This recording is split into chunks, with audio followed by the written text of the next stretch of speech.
اللہ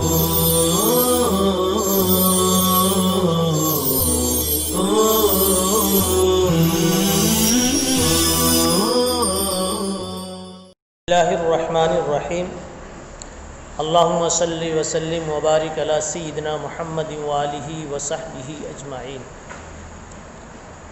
بسم اللہ سے اللہ کی حمد ہو گئی، استعانت باللہ کا عمل بھی ہو گیا، اور درود پاک سے رسول اللہ صلی اللہ تعالی علیہ وسلم کی عنایات کا، آپ کے احسانات کا کسی قدر شکریہ ہو گیا جس کا ہم کو مکلف کیا گیا تھا، اس لیے کہ اگر آپ کی عنایات نہ ہوتی تو ہمیں یہ سب کچھ نصیب نہ ہوتا، کچھ بھی نہ ہوتا۔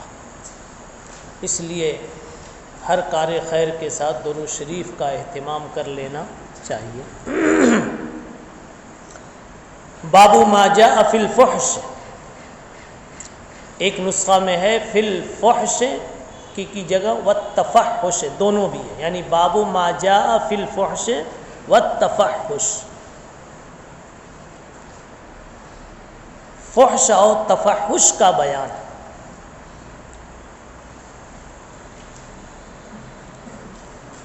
اگر دونوں کا فرق آپ کر لیتے ہیں تو خود آپ کو دونوں نسخوں کا جواز بھی سمجھ میں آ جائے گا، اور حدیث میں مجرد اور تفعول دونوں استعمال کیا گیا ہے، اس لیے عنوان میں بھی دونوں استعمال کیا گیا، دونوں کا انتخاب کیا۔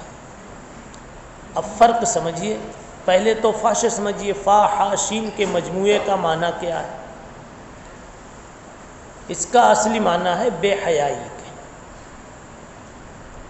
قبیح کا معنی، اس لیے کہ جب بے حیائی ہوتی ہے تو امر قبیح کا صدور ہوتا ہے، حیا جب ہوتی ہے تو امر قبیح سے طبیعت انسانیہ بھاگتی ہے، امر قبیح کو قبول نہیں کرتی۔ یہیں سے بات سمجھ میں آئی کہ جب امر قبیح ہوگا تو سمجھ جاؤ حیا وہاں نہیں ہے، اسی لیے فحش کا ترجمہ بے حیائی سے کر دیا جاتا ہے، اور کبھی اس کا ترجمہ بھوڈے پن سے کیا جاتا ہے۔ کیوں؟ اس لیے کہ جس عمل میں بے حیائی شامل ہوگی ہر شریف الطبع انسان کو بھوڈا محسوس ہوگا۔ کبھی اس کا ترجمہ زنا وغیرہ سے کر دیا جاتا ہے، اس لیے کہ وہ بے حیائی کا اعلیٰ مظہر ہے، نہایت درجے کا بھوڈا عمل ہے اور نہایت درجے کا مکروہ اور قبیح عمل ہے، اسی لیے فاحشہ زناکار کو بھی کہا جاتا ہے۔ جی باب ما جاء فی الفحش، تو یہ تو فحش کا حاصل ہوا، اب فحش اور تفحش کا فرق کیا ہے؟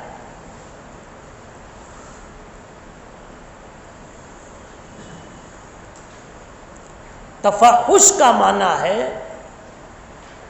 بتکلف، اپنے ارادے اور اپنے عزم سے کوئی بے حیائی کا کام کرنا،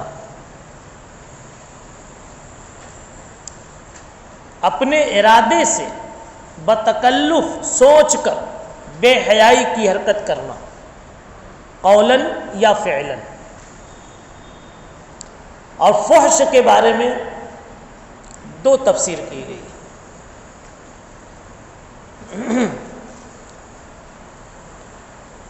ایک تو مطلق بے حیائی،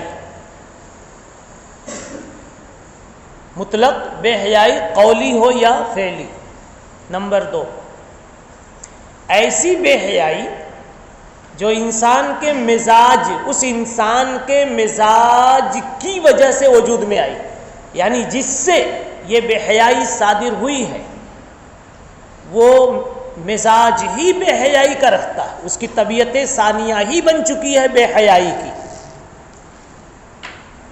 اب دیکھ لیجئے، آپ نے بہت ساری جگہوں پر دیکھا ہوگا، مزدور وغیرہ جو کہیں کام وام کرتے رہتے ہیں، ہینڈ پائپ لگا رہتا ہے اور چھوٹا سا پاجامہ ایک بالشت کا پہن کے ننگے نہاتے رہتے ہیں۔ بدن سے چپکا ہوا، کس قدر یہ بے حیائی ہے، مگر وہ ان کا مزاجی بن چکا ہے، ان کی طبیعت کا حصہ بن چکا ہے، نہاتی ہیں بڑے بڑے شہروں میں اور ماڈرن ماحول میں لوگ اپنی جوان بیٹیوں، بیویوں، بہنوں کے ساتھ شاپنگ کے لیے نکلتے ہیں، سینوں پہ دوپٹے نہیں ہوتے، چہرے کھلے ہوئے ہوتے اور بناؤ سنگار میک اپ پورے ہوتے، ساتھ میں بھائی ہے، باپ ہے، سینکڑوں کی نگاہ پڑ رہی ہے، سینکڑوں کی للچاتی نگاہیں پڑ رہی، مگر کسی کو غیرت نہیں آتی۔ کیوں؟ اب وہ دھیرے دھیرے طبیعت ثانیہ میں شامل ہو گئی وہ چیز۔ اب جس کی یہ طبیعت بن چکی ہے وہ فاحش ہے۔ طبیعت بن جاوے تو طبیعت بن جانے کے بعد جو چیز وجود میں آئی، جو بے حیائی وجود میں آئی، وہ فحش ہے۔ اور جس کی طبیعت نہیں بنی مگر تکلف سے خواہ نخواہ اس نے بے حیائی کا کام کیا تو یہ تفحش ہے۔ چنانچہ آپ سمجھے اللہ نے انسان کو اصلاً اور طبعاً بے حیا نہیں بنایا، با حیا بنایا۔ اسی لیے پہلے دن جب کسی انسان سے کسی گناہ کا صدور ہوتا ہے تو بہت شرماتا ہے۔ کوئی بھی امر قبیح پہلی مرتبہ صادر ہوگا تو وہ اپنے قلب میں بڑی ندامت محسوس کرتا ہے، سر جھکا کے رہتا ہے، چاہتا یہ ہے کہ کسی کو خبر نہ ہو، لیکن بار بار جب کرنے لگتا ہے اس کا تکرار ہوتا ہے تو تکرار و اعادے کی وجہ سے طبیعت کا وہی عمل حصہ بن جاتا ہے۔ تو پہلے دن اس نے اگر وہ کیا ہے تو تفحش تھا، اور بعد میں اب کر رہا ہے تو فحش بن گیا۔ آگے چل کر کے یہ بات آئے گی کہ جناب رسول اللہ صلی اللہ تعالی علیہ وسلم نہ یہ تھے نہ یہ تھے، لم یکن فاحشا ولا متفحشا۔ میرے نبی کے مزاج میں، طبیعت میں نہ فحش ہے، بے حیائی ہے، اور نہ نبی کے ارادے سے فحش کا کوئی تعلق ہے۔ نبی ارادہ کر کے اپنے اختیار سے کبھی کوئی فاحش کام نہیں کریں گے، اور نبی کی طبیعت میں بھی کوئی ایسا مادہ نہیں کہ فحش کام کا ظہور ہو۔ یہ اس باب کا حاصل ہے۔ روایت حضرت انس رضی اللہ تعالی عنہ کی، رسول اللہ صلی اللہ علیہ وسلم ارشاد فرماتے ہیں ما کان الفحش فی شیء الا شانہ وما کان الحیاء فی شیء الا زانہ۔ جس کام میں بھی فحش کی شمولیت ہو گئی وہ کام عیب دار ہو گیا، عیبی بن گیا۔ جس چیز میں بھی کوئی فحش شامل، آپ کی شادی میں بے پردگی شامل، تو آپ کی شادی اللہ کے رجسٹر میں معیوب شادیوں میں لکھ دی گئی۔ یہی فرمایا ما کان الفحش فی شیء الا شانہ۔ جہاں کہیں فحش شامل ہوا کسی بھی عمل میں، وہ کتنا بھی خوبصورت دکھے لیکن ایک فحش کی وجہ سے وہ بدنما ہو جاتا، عیبدار ہو جاتا ہے۔ وما کان الحیاء فی شیء الا زانہ۔ اور جس چیز میں حیا کا شمول ہو جاوے خوبصورت بن جاتی ہے۔ حیا، اور حیا کی تعریف آپ کو بتائی جا چکی ہے۔ حیا کی تعریف قبیح سے بچنے کا نام حیا۔ تو آپ کوئی قبیح جزو شامل نہ کرے اپنے کام میں، ناگوار جزو شامل نہ کرے اپنے کام میں، تو ہمیشہ وہ کام خوبصورت ہوتا ہے۔ وفی الباب عن عائشہ قال ابو عیسیٰ ھذا حدیث حسن غریب لا نعرف الا من حدیث رزاق۔ یہاں ایک دوسری حدیث عبداللہ ابن عمرو بن العاص رضی اللہ تعالی عنہ سے مروی ہے کہ حضور پاک صلی اللہ علیہ وسلم نے ارشاد فرمایا خیارکم احاسنکم اخلاقا۔ ولم یکن النبی صلی اللہ علیہ وسلم فاحشا ولا متفحشا، فرمایا کہ تم میں سب سے بہتر وہ لوگ ہیں جو اخلاق کے اعتبار سے سب سے اچھے ہیں۔ یہ ایک حدیث کا ٹکڑا ہو گیا، اور دوسرا ٹکڑا یہ جوڑ دیا گیا کہ نبی پاک صلی اللہ علیہ وسلم نہ فاحش تھے نہ متفحش تھے۔ اور ابھی ترجمۃ الباب کی تشریح میں فاحش اور متفحش کا فرق بتایا گیا۔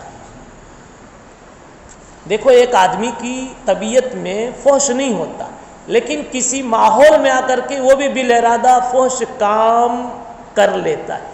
مثلا آپ فاحش نہیں ہیں، طبیعت میں نہیں ہے، لیکن شادی وادی آزادی پکنک میں کہیں گئے تو دوسروں کی دیکھا طبیعی تقاضا نہ ہونے کے باوجود آپ نے بھی کوئی بے حیائی کی حرکت کر لی۔ ایسا نہیں کہ حرام ہی، کم از کم یہ ہے کہ خلاف مروت کوئی کام کر لیا، خلاف انسانیت کوئی کام کر لیا، تو وہ ساتھیوں کے دباؤ میں آ کے کر لیا۔ ارے یہ کیا کم بے حیائی ہے کہ وقت پر نماز نہیں پڑھی؟ آپ کی طبیعت میں نماز چھوڑنا نہیں ہے، لیکن آج پکنک کے ماحول میں، شادیوں کے ماحول میں، ساتھیوں کے ماحول میں آپ نے بھی، جبکہ طبیعت میں تقاضا ہوا تھا کہ پڑھوں، لیکن آپ نے چل بعد میں پڑھ لیں گے، چل بعد میں پڑھ لیں گے۔ یہ ہے ابھی تکلف سے بے حیائی کرنا۔ لیکن یہی کرتے کرتے بار بار کی معاودت سے یہ چیز طبع ثانی بن جاتی، یعنی عادت طبیعت بن جاتی۔ نبی پاک صلی اللہ علیہ وسلم نہ فاحش تھے نہ متفحش تھے۔ اب ذرا دونوں ٹکڑوں کو، حدیث کے دونوں ٹکڑوں کو ملاؤ تو ایک تیسری بات سمجھ میں آ جاتی۔ جناب رسول اللہ صلی اللہ علیہ وسلم نے فرمایا سب سے اچھے وہ لوگ ہیں جو سب سے اچھے اخلاق والے ہیں۔ پھر فرمایا کہ نبی پاک صلی اللہ علیہ وسلم فاحش نہیں یا متفحش نہیں۔ ایک سوال ہوا کہ اچھے اخلاق کا حاصل کیا ہے؟ پہلی حدیث میں ایک سوال اٹھا کہ سب سے اچھے وہ لوگ ہیں جو سب سے اچھے اخلاق والے ہیں، تو اخلاق ہیں کیا؟ تو جواب دے دیا کہ اخلاق کا حاصل یہ ہے کہ آدمی نہ فاحش ہو نہ متفحش ہو، اس کے مزاج میں بھی بے حیائی نہ ہو، اس کے کردار میں بھی بے حیائی نہ ہو، بس وہی با اخلاق۔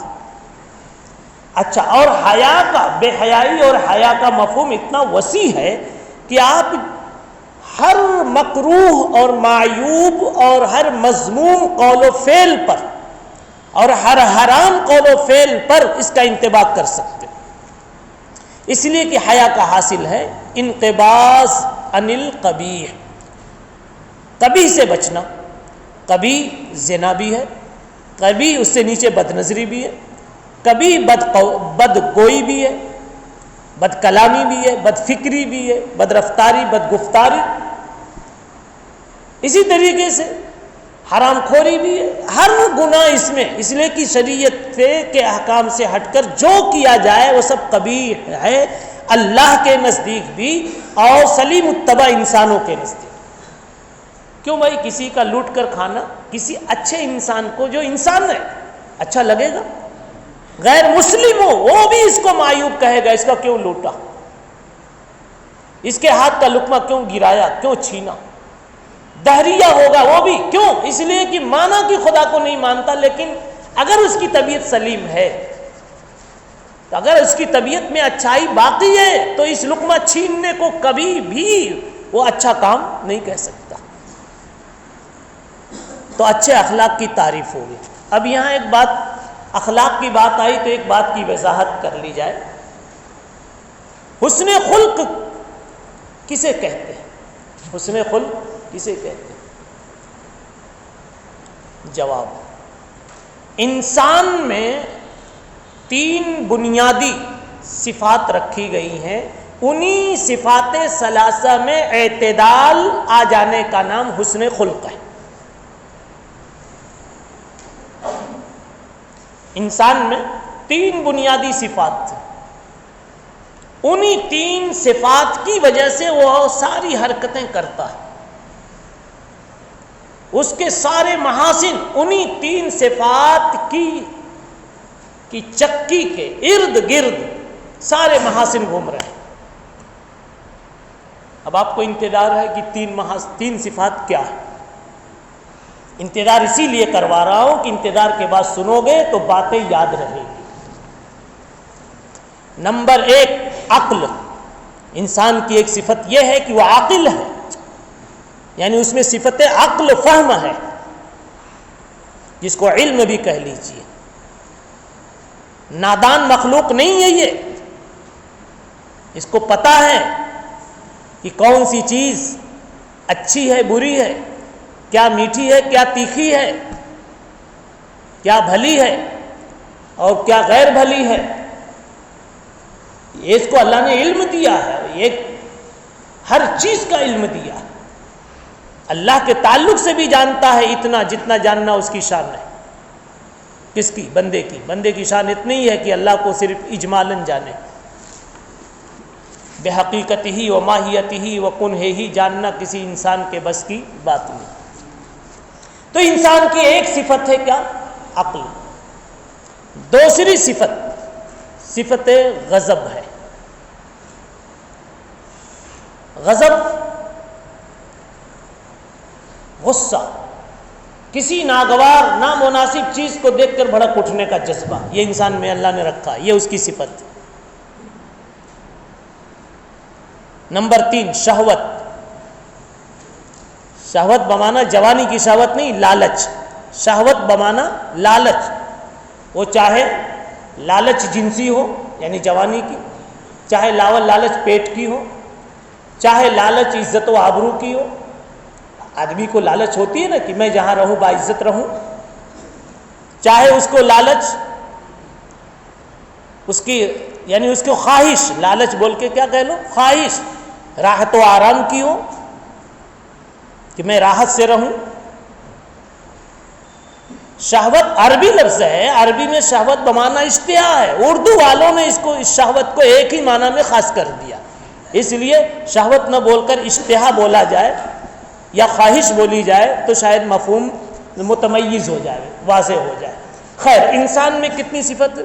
3، عقل اور غضب، شہوت۔ اگر غور کیا جائے تو ان تینوں صفات کے اس کی تینوں صفات کی 2 جہتیں نظر آتی، ایک افراد کی اور ایک تفرید کی۔ اگر افراد کرتا ہے تب بھی یہ صفت معیوب ہو جاتی، تفرید سے کام لیتا ہے تب بھی اس کی صفت معیوب ہو جاتی۔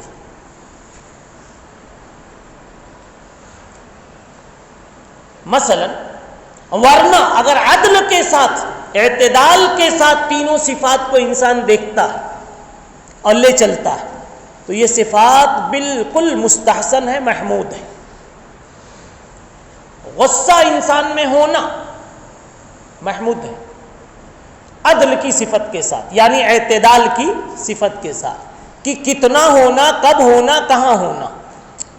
غصہ ہونا، امام غزالی رحمۃ اللہ علیہ فرماتے ہیں غصہ اگر نہیں ہوتا کسی کو بہت بڑا عیب ہے انسانیت میں، اس کی انسانیت ناقص ہے۔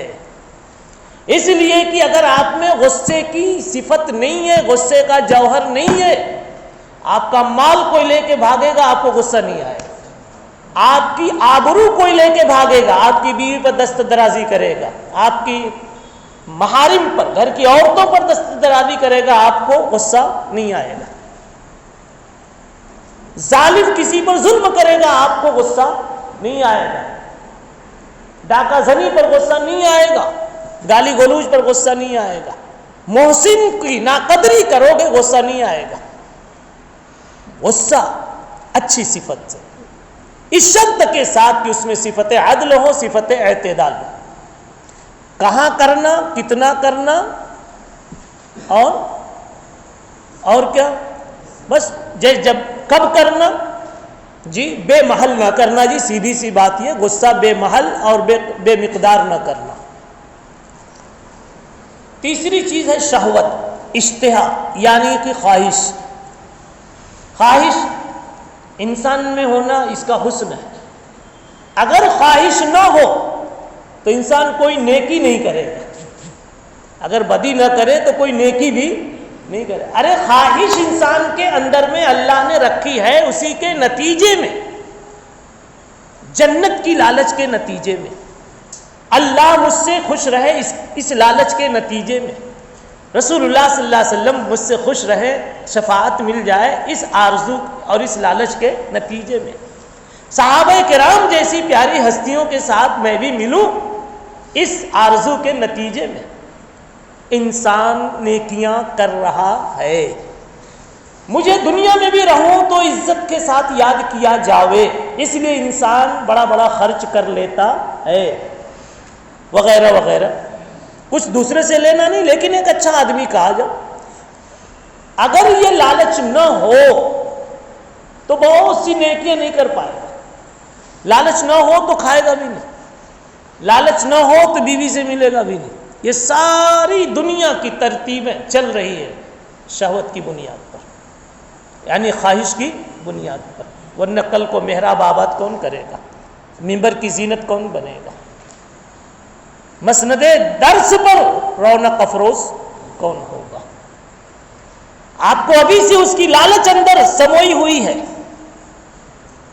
کہ ہم بھی مستقبل میں کسی مسند کی زینت بنے، کسی محراب میں امام بنے، کسی اسٹیج کے خطیب بنے۔ وہی لالچ آپ کو محنتوں پہ آمادہ کر رہی۔ پتہ چلا کہ یہ لالچ یعنی اشتہا، شہوت اور خواہش جو انسان میں یہ جوہر رکھا گیا یہ بھی محمود ہے۔ البتہ اس میں بھی عدل کی ضرورت ہے، یعنی اعتدال کی۔ اگر عدل نہیں ہے تو بے جا خواہشیں، بے محل خواہشیں، بے مقدار خواہشیں ہر جگہ آپ سے ظاہر ہوتی رہیں گی، ہر جگہ آپ ہی صدر بننے کی کوشش کرو گے، ہے کہ نہیں؟ اور اگر اس میں اتنی کمی ہو گئی کہ بالکل خواہش ہی نہیں تو ایک دم جانوروں کی طرح جیو گے، کوئی عزت کی آپ کو پڑی وڑی نہیں، کوئی لالچ نہیں۔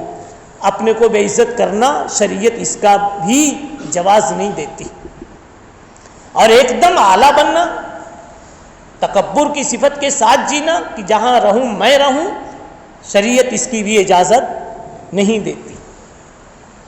تو افراط اور تفریط دونوں سے بچنے کا ایک ہی راستہ ہے کہ انسان کی ان صفات ثلاثہ میں اعتدال پیدا۔ اب ذرا سی اور بات بڑھا لیجیے، بات ذرا سی علمی ہے اور اچھی ہے، مشائخ نے اس کی وضاحت کی ہے۔ انسان جب صفت عقل میں اعتدال سے کام لیتا ہے تو حکمت وجود میں آتی ہے، اور حکمت والی بات ہی، حکمت والا علم ہی اصل علم ہے۔ یؤتی الحکمت من یشاء ومن یؤت الحکمت فقد اوتی خیرا کثیرا۔ اصل علم یہی ہے، ورنہ علم تو شیطان کے پاس بھی تھا نا، مگر اعتدال کے ساتھ نہیں تھا، سمجھا؟ کمزوریوں کے ساتھ تھا، چاہے جس نوعیت کی آپ کمزوری نکال لیں۔ اسی لیے جب اللہ نے کہا سجدہ کرو تو مقابلے میں بولنے لگا انا خیر منہ، خلقتنی من نار وخلقتہ من طین۔ یہ اس کا عقلی دھوکہ تھا۔ فرقے باطلہ جتنے گزرے ہیں، معتزلہ، کرامیہ، جہمیہ، قدریہ، مرجیہ، مشبہہ، مجسمہ، معطلہ وغیرہ، جن کو آپ نے ششم میں کسی کتاب میں جانا ہوگا، ان سب کو عقلی دھوکہ لگا، عقلی دھوکہ لگا۔ سب نے مشترکہ طور پر، تقریباً سبھی نے باستثناء بعض، صفات باری تعالیٰ کا انکار کر دیا، اور اس میں سب سے زیادہ پیش رہنے والے معتزلہ، قدریہ وغیرہ، جہمیہ وغیرہ تھے۔ اسی لیے امام بخاری رحمۃ اللہ علیہ نے اس جلد ثانی کے اخیر میں یعنی اپنی کتاب کے لاسٹ میں جو عنوان لگایا ہے بنیادی مرکزی، وہ ہے کتاب الرد علی الجہمیہ والتوحید، کتاب التوحید والرد علی الجہمیہ، دونوں طرح سے رد علی الجہمیہ، جب جہمیہ کی تردید ہوگی تو اصلی توحید وجود میں آئے گا، یعنی اللہ کیسا ہے کیسے ہے اس کا پتہ چلے گا جہمیہ کے خیال کی تردید سے۔ اب جہمیت کے بارے میں سوال ہوا کہ وہ کیسے تھے، جب ان سے ہٹیں گے تبھی اصلی اللہ ملے گا، نہیں سمجھے؟ تو پتہ چلا جہمیہ بھی ویسے تھے جیسے قدریہ تھے، قدریہ بھی ویسے ہی تھے جیسے معتزلہ تھے۔ پھر سوال ہوا کہ وہ کیسے تھے؟ یہ تو ایسے ہی ہوا جیسے کہ تیرا گھر میرے گھر کے ان کے گھر کے سامنے اور ان کا گھر تیرے گھر کے سامنے، کچھ پتہ نہ چلا کہ کس کا گھر کس کے گھر کے سامنے، یعنی کہاں ہے وہ بمبئی میں ہے کہ مالیگاؤں میں ہے یا کسی کھیڑے میں، کچھ پتہ تو نہیں چلا نا، ابھی بھی کچھ پتہ نہیں چلا۔ اب آئیے، میں نے کہا ان کے بہت سارے عقائد اور نظریات کی لائن کے اس طرح سے ان کے خیالات ہیں کمزور، ان میں سے ایک بات ہی کہ وہ اللہ کی صفات کے قائل نہیں۔ ان کی عقل نے یہ سمجھا دیا، دلچسپی لیجئے، ان کی عقل نے یہ سمجھا دیا کہ اللہ کی صفت اگر مانو تو اللہ کی صفات تو بے شمار ہیں، کم از کم 99 نام جو کہے جاتے ہیں وہ ہر نام ایک صفت ہے۔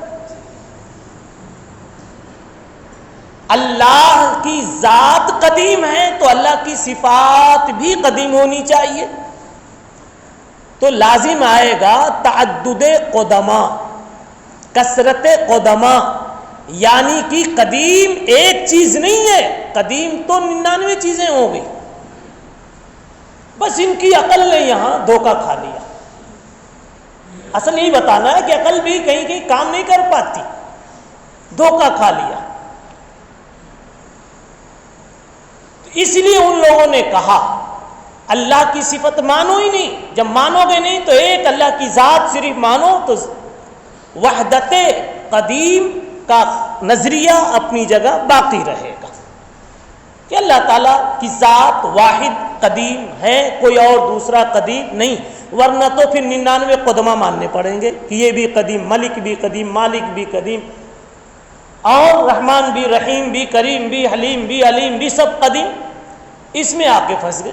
حالانکہ دھوکہ ان کو یہ ہو گیا کہ بھائی صفات کا ذات سے انفکاک ہو جائے، یعنی الگ ہو جاوے تو کوئی وجود نہیں ہوتا۔ صفات اپنے وجود میں ذات کی محتاج۔ مولانا آپ کا تبسم آپ کی ذات سے، آپ کے چہرے سے ہٹ کر کہیں کوئی دیکھنا چاہے تو آپ کے گھر کی الماری میں ملے گا؟ نہیں بولو، اپنے چہرے سے ہٹا کر، آپ کی ذات سے ہٹا کر آپ کے مکان پر، آپ کے بکس میں آپ کا تبسم مل جائے گا؟ کیوں؟ وہ صفت ہے۔ صفت اپنے پائے جانے میں ذات کی محتاج ہے۔ جب آپ ذات کی محتاج ہے تو شے مستقل وہ ہے ہی نہیں، وہ ذات ہی کا ایک کلر ہے۔ اللہ ذاتی نام ہے، اس کا ایک کلر یہ ہے کہ وہ رحمان ہے، ایک کلر یہ ہے کہ وہ رحیم ہے، ایک کلر یہ ہے کہ وہ کریم ہے، میرے جیسے خطا کاروں کو بھی روزانہ محبت سے کھلاتا ہے، پیٹ میں روٹی چلی جائے تو ہضم کراتا ہے۔ کیسا کریم، الگ سے کوئی چیز ہے ہی نہیں۔ مگر یہ چیز معتزلہ نے، خوارج نے، قدریہ نے اس کو نہ سمجھنے کی وجہ سے اللہ کی صفات کا انکار کر دیا، تو یہ فطور ہوا ان کی عقل میں۔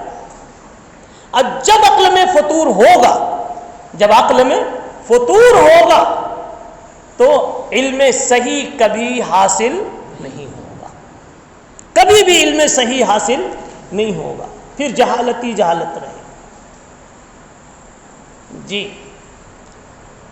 ایک صاحب نے کسی سے کہا، ایک کوئی نواب صاحب رہے ہوں گے، ایک اللہ والے گزر رہے تھے، کہا بتاؤ تمہارا اللہ موجود ہے؟ انہوں نے کہا ہاں موجود ہے. کہا میں کیسے مانوں کہ اللہ موجود ہے؟ میں کیسے مانوں؟ کبھی تم نے اللہ کو دیکھا ہے؟ دکھاؤ کہاں اللہ ہے. یہ فقیرانہ زندگی گزارنے والا آدمی، اس نے زمین سے ایک ڈھیلا، ایک چھوٹا سا پتھر اٹھایا اور اس کے سر پر مارا. وہ کہتا ہے ہائے درد، ہائے درد. وہ کہتا ہے درد ہے؟ کہاں؟ ہاں درد موجود ہے. کہا دکھاؤ دکھاؤ کہاں درد ہے. تو وہ کہتا ہے نواب درد دکھایا نہیں جاتا، محسوس کیا جاتا ہے. پوری دنیا نہ دیکھے نہ مانے لیکن میں کہتا ہوں درد ہے. یہ کہنے لگے پوری دنیا نہ دیکھے نہ مانے، میں کہتا ہوں اللہ موجود ہے. اس کی عقل کا فطور تھا کہ نہیں تھا؟ اب بات آ گئی تو یہ بھی سن لیجئے. جہمیہ کا جو فرقہ بنا ہے جہم ابن صفوان کے ذریعے سے. جہم ابن صفوان کے ساتھ بھی ایسے ہی قصہ پیش آ گیا تھا. وہ بڑا عقل مند تھا، بڑا کلام تھا. ذہین فتین لوگ وہی بگڑتے ہیں. ان کا علم جب اعتدال میں نہیں ہوتا، عدل کی صفت سے محروم ہوتا ہے تو نئے فرقے کے بانی بن جاتے ہیں. اس کے ساتھ ایک قصہ پیش آیا کہ ایک مرتبہ ایک بت پرستوں کی جماعت، سومنیہ جماعت، سومنات سے متعلق جو بت تھے اس کے پجاری، یعنی بت کے پجاریوں سے ایک مرتبہ ملاقات ہو گئی، بحث اور مباحثہ ہوا. یہ سومنیہ کہنے لگے بھئی تم اللہ کو مانتے ہو؟ جہم کہا ہاں مانتا ہوں. اللہ موجود ہے؟ کہا کبھی اللہ کو دیکھا ہے؟ کبھی اللہ کو چھوا ہے؟ کبھی اللہ کو سونگھا ہے؟ انہوں نے کہا، یعنی جہم نے کہا کہ اس شخص نے کہا کہ نہیں. تو وہ سب کہنے لگے جس چیز کو دیکھا نہیں، چھوا نہیں، سونگھا نہیں، کیسے مان گئے کہ ہے؟ کیا پتا ہے بھی کہ نہیں ہے؟ جہم کو یہاں تردد ہو گیا، عقل اب کام نہیں کر رہی، عقل سست پڑ گئی، تفریط میں آ گئی. عقل تھوڑی اور دوڑاتا، تھوڑی اور رننگ میں لاتا تو جواب دے سکتا تھا. تو چپ ہو گیا، یعنی اس کی اس جماعت کی بات کو دل پر لے لیا. اب وہ کہنے لگا جب اللہ ہے ہی نہیں تو ہم نماز کائیں کو پڑھنے کا؟ کیوں نماز پڑھوں؟ مسجد جانا بند کر دیا. 41 دن تک کہیں وہ گھر میں رہا، یعنی کہ وہ شبہ میں مبتلا ہو گیا. علم غائب ہو گیا اس لیے کہ عدل کام نہیں کر رہا، اعتدال کام نہیں کر رہا. اچانک کچھ دن کے بعد اس کے دماغ میں اللہ نے ایک جواب ڈال دیا الزامی، اور اس نے اس جماعت کو تلاش کیا. بتاؤ کہاں جماعت ہے، کس جگہ ہے؟ بلایا گیا.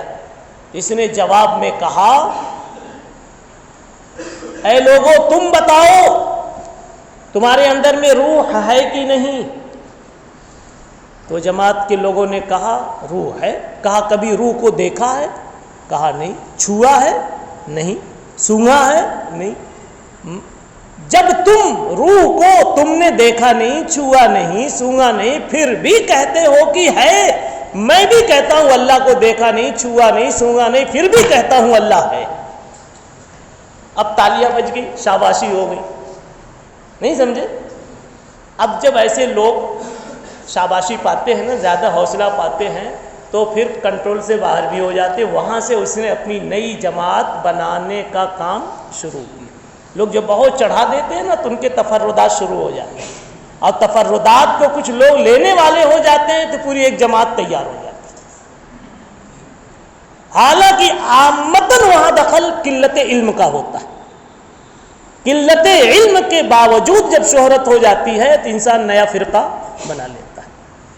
خیر، بہت دیر سے اس پر گفتگو بہت لمبی ہو گئی کہ عقل میں اعتدال ہوگا تو ہر چیز کو انسان صحیح سمجھے گا، ورنہ تو اعتدال جب فوت ہوگا تو کبھی افراط کا شکار ہوگا اور کبھی تفریط کا شکار ہوگا.